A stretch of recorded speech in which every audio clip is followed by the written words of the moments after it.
warkiyo wacalka hagee waagii baryaba warsidaha kee wixii soo kordhiyo siduu yahay wadcigu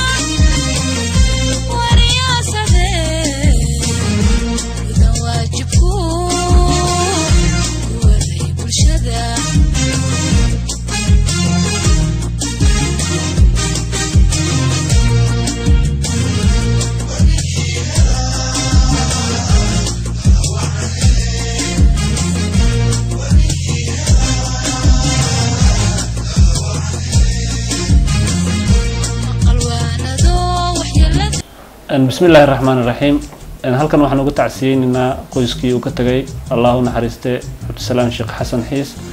runtii waa tacsiye u taala bahda warfideenka Soomaaliyeed iyo dhamaan ummadda Soomaaliyeed waxaan jeclahay inaan dawladda Soomaaliya ugu hambaliyo dadaalada ay muujiyeen maalmihii ugu dambeeyay oo ay ku baadi goobayaan dadkii ka dambeeyay dilkii loo geystay marxuum Cabdisalaam Sheekh Xasan Xiis waan ku bogaadinaynaa waxaan si dawladda ka codsanaynaa in baaritaankooda iyo howlaha ay wadaan ay ku ekaanin oo kaliya in meeshaas looga haro isla markaana lagu aamusiyo saxaafadda isla markaana lagu joojiyo doodbaxyada ay wadaan ay noqoto mid daacad ka ah oo ay wax uga qabanayaan dadkii dilay Allahu naxariistay Cabdisalaam Sheekh Xasan Xiis warfideenka dhibaatooyinka loo geysanayo barihii ugu dambeeyay inkastoo ay moodo inay yaraadeen haddana waxaan u muuqday ififaalo ah in dhibaatadii laga sii baxayo oo dhankii nabadda la galayo laakiin waxaad moodaa in dib noogula celiyay dhibaatadii aan markii hore qabnay oo dhinacyadii dawladda ka soo horjeeday dhankoodii ay u soo wareegtay markaan dhanka dawladda oo ayagu ay wariyaasha dhibaateynayaan waan ka xunnahay arrintaas dawladdan waxaan ka codsanaynaa inay wax ka qabato arrintaa dhinaca kale wariyaasha waxaan ku bogaadinayaa isku duubnida ay muujiyeen xilligii dhibaatada lagu jiray iyo intii tacsida ay socotay waxaan ka codsanayaa in wali ay muujiyaan dadaalo kale iyo dibadbaxyo ay wali dawladda cadaadis ku saarayaan in maxkamad la hor keeno dadkii ka dambeeyay dilkii wariyaha waliba waxaan ka codsan lahaa dawladdu waxay isku dayaysaa in saxaafadda ay yara dejiso oo arinta halka looga haro laakiin waxaan ka codsan lahaa in cadaadiskooda ay halkan lagu gaaray in ay sii wadaan cadaadiska ay ku hayaan dawladda si maxkamad sharci ah loo horkeeno dadkii ka dambeeyay amaadsantiin bismillaahir rahmaanir rahiim assalaamu alaykum warahmatullaahi wabarakaatuh inna lillahi wa inna ilayhi raaji'uun ilaahay u naxariistaan leenahay wariye Cabdisalaam Sheekh Xasan Xiis wuxuu ka mid ahaa wariyaasha lafdhabarka ah magaalada Muqdisho ee soo gudbiyay xaqiiqda wararka dhexdhexaadka ah wuxuuna ka mid ahaa wariye in muddo ka soo shaqeynaya xaalad adag dilka wariye Cabdisalaam Sheekh Xasan Xiis ma ahan dilkii ugu horeeyay wariyaasha Soomaaliyeed loo geysto wariyaasha Soomaaliyeed tan iyo wixii ka horeeyay soo galitaanka ciidamada shisheeye dalka Soomaaliya waxay ahaayeen kuwo si gaar ah loo ugaarsado waxaana dilka wariye Cabdisalaam Sheekh Xasan Xiis uu muujinayaa in wali laga soo horjeedo xuritul qoolka iyo saxaafadda xorta ah iyo dadka codkooda meelaha fog aan gaarin in la aamusiyo dadkaasi balse saxaafadda Soomaaliyeed marna cag u dhigmayso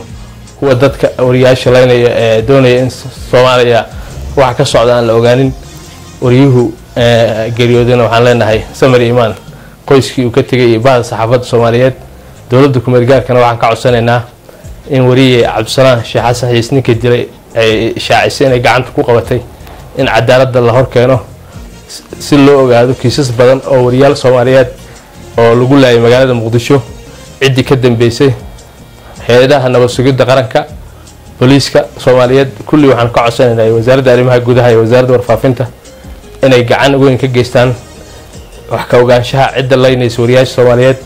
maadaama hadda wariyaha lagu dilay deegaan ay dawladdu gacanta ku hayso amaankiisuna oo runtii la isku haleyn karo aad baan uga xunnahay haddaan nahay wariyaasha qurbo joogta Soomaaliyeed ee sajas dalka Kenya iyo guud ahaan wariyaasha Soomaaliyeed ee qurbaha ku suganba wana cambaaraynaa falkii loo geystay wariye Cabdisalaam Sheekh Xasan Xiis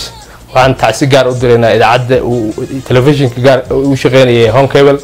iyo shaqaalihii isla shaqeynayeen dhammaan qoyskiisii iyo asxaabtiisii iyo baada warfaafinta Soomaaliyeed samir iyo ma Allah ka sii on leenahay ciddii wariyaha sidishana gacanta lagu dhigana in cadaalad la hor keeno sharcigana la mariyo ayaan rajaynaynaa wabillahi tawfiiq wasalaamu calaykum waraxmatullaahi wabarakaatuh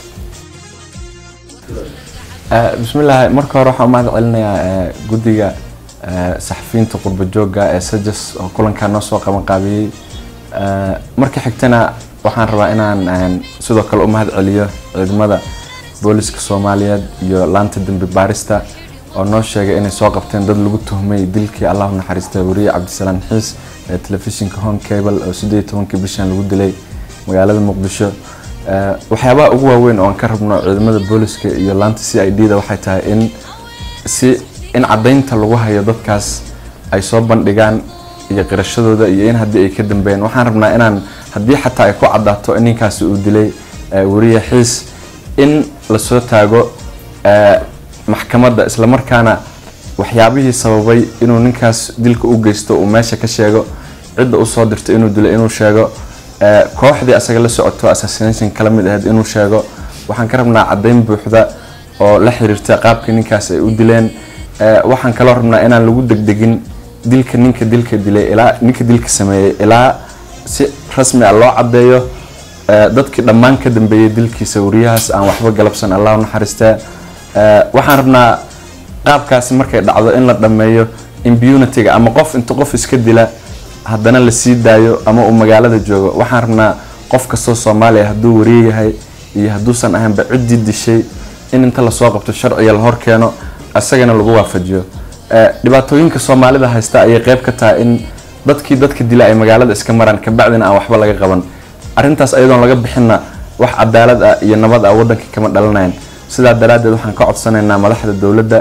gaar ahaan madaxda CID-da iyo booliska in ay si rasmi ah kiiskaas u xaqiijiyaan si daacada u baaraan haddii la rabo in maaragtay dalku uu nabad iyo ku socdo maxaa la yiraahdaa ifaalaha nabadeed oo hadda socdo iyo dhexaadnimada annagu waxaan rabnaa in qofkii qof dila sharciga la hor keeno ciduu raba ha ahaado maxaa la yiraahdaa wariye ahaado ama shacab ahaado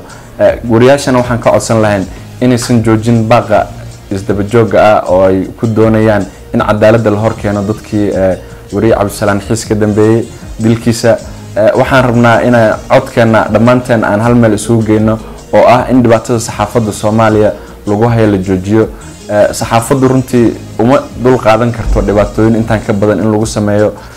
waxa la leeyahay ninka waxa dilay nin dharkii ciidanka ku labisan waa dhici kartaa in dharka booliska lala xirto qolo kalena disho laakiin hadday ku cadaato inuu ninkaasi ka mid ahaa ciidamada dawladda u qorno mushaarka ka qayb mushaarka la siiyo oo civil servant-ga waxaan rabnaa in sharciga goonida oo lagu qaadi doona midka shacabka kale inuu ka gadisnaado annagu intaas inta la'aan soo jeedinaynaa mana rabno in cadayn la'aan ama ninkaas inta la yiraahdo cadayntii lagu helay waa la dilaa la iska dilo ma doonayno waxaan doonaynaa in ninka cidii soo dirtay aan la helno dilka lacagta uu ku qaatay inay sheegaan maalmihii uu qaban qaabinaa assassinationka inuu sheego dhammaan data rasmiya ayaan ka rabnaa waana mahadsantiin bismillah alxamdulilah ugu horreyn dowladda kumeel gaarka ay ku mahadsan tahay falkii ay kusoo qabatay qofka looga shakisan yahay dilka Cabdisalaan Xiis dowladda kumeel gaarka ee Soomaaliya waxay dowlad ku tahay oo ay kaga duwan tahay nidaamyada kale ee ka jira wadanka in falalka laga geysto gudaha goobaha ay ka taliso ay la xisaabtanto isla markaana ay soo qabato waa ugu mahad celinaynaa arrintaas waxaan ugu baaqaynaa inay sii wado baaq ugu muhiimsan waxaan u jeedinayaa saxafiyiinta Soomaaliyeed gaar ahaan kuwa ku sugan magaalada Muqdisho ay muujiyay dadaalka dheeraadka ah maalmihii ugu dambeeyay tan iyo markii soo baxday dilkii wariye Xiis Allah u naxariistay in ay sii wadaan mudaharaadyada annaga hadaynu nahay saxafiyiinta qurba jooga ee Nairobi ku suganna waxaanu la qabnaa dareenka ay qabaan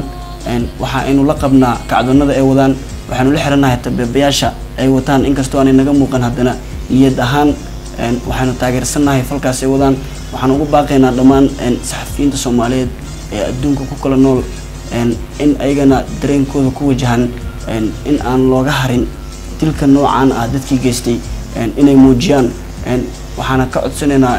dowladda kumeel gaarka ee Soomaaliya in falkan meel soo saarto uusan noqon dilal hore loo geystay saxafiyiin oo xaq darro sharci darro lagu dilay Muqdisho oo aan la isku raacan wariyaasha Muqdisho ku sugan waxaan ugu baaqaynaa inay sii wadaan dadaalkooda isla markaana ay sii wadaan shaqada u hayaan shacabka Soomaaliyeed oo aan looga hakan hal qof oo la dilay shaqadooda sii wadaan xaalad adag ay ku shaqeynayaan oo ognahay inaguna waynu la qabnaa dhibaatada haysata dhammaan saxafiyiinta Soomaaliyeed baaqina ugu muhiimsan iyo dareenkeena aynu muujinayno hadaynu nahay saxafiyiinta qurba joogga ee Nairobi ku sugan wuxuu yahay in arrintaas shawariyaasha Muqdisho calaamada iyo kacdoonka ay wadaan aynu la qabno 100% isla markaana aynu ku cadaadinayno dawladda ku meel gaarka ee Soomaaliya iyo cid kasta oo ku lug yeelata falalka lagu dhibaateynayo saxafiyiinta in aan looga harin oo la xisaabtamo xaqaadatu waqti dheer xaqaadatu waqti gaaban in aan la isaga harin waa dambi qaran waa dambi aan kii ugu dambeeyo qof bin aadam naftiisa la jara waxaan codsanaynaa in arrintaas la sii wado wariyaashu aanay daalin oo aanay hakan dawladda ku meel gaarka ahna arrintaas ay ugu dambeyn meel soo saarto assalaamu calaykum waraxmatullah bismillaah ugu horreyn waxaan u hambaleynayaa dawladda ku meel gaarka ah oo la dhihi karo markaan waxay ku tallaabsatay tallaabadii ugu muhiimsanayd lagu baarayo dilkii Cabdisalaam Xiis waxaan haddana u hambaleynayaa wariyaasha Soomaaliyeed meel walba ay joogaan oo muujiyay isku duubni aad weyn markii la dilay wariye Cabdisalaam Xiis anigu waxaan ka tirsanahay saxafiyiinta Soomaaliyeed ee lagu soo dhibaateeyay magaalada Muqdisho isagana soo hayaamay halkaas markii ay arkeen cid aan dabagalin dambiyada loo geysanay saxafiyiinta iyo dhibaatada saxafiyiinta lagu hayaba hadda laakiin waxaan dareemayaa in dalka dib aan ugu laaban karo oo aan ka shaqeysan karo kula noolaan karo sababtoo ah tallaabada dawladda ay qaaday ee ah inay ku baarayso dilkii Cabdisalaam loo geystay waxay muujinaysaa in saxafi kasta oo Soomaaliyeed ee dib loo geysto maanta kadib uu helayo tallaabo lamida midda maanta dawladda ay ku dhawaaqday dawladda ku meel gaarka waxaan kala ka codsanaynaa in baaritaanka aysan ku ekaynin qofka maanta la qabtay ee lagu sheegaya askari qori qaaday oo ninka xabad ku dhuftay askarigan qoriga qaaday waxa ka dambeeyay dad aan isleenahay ama waa mas'uuliyiin ama dana kala leh una soo diray ninkan inuu dilo askarigan wuxuu ka mid yahay sida qoriga asaga uu adeegsan qofku uu dilayo kale ayaa asagana loo soo adeegsaday marka waa in la keenaa dadka ka dambeeya dilka Cabdisalaam ama santiin adduunyada warkiyo wacalka hagee waagii baryaba warsidaha kee wixii soo kordhiyo siduu yahay wadcigu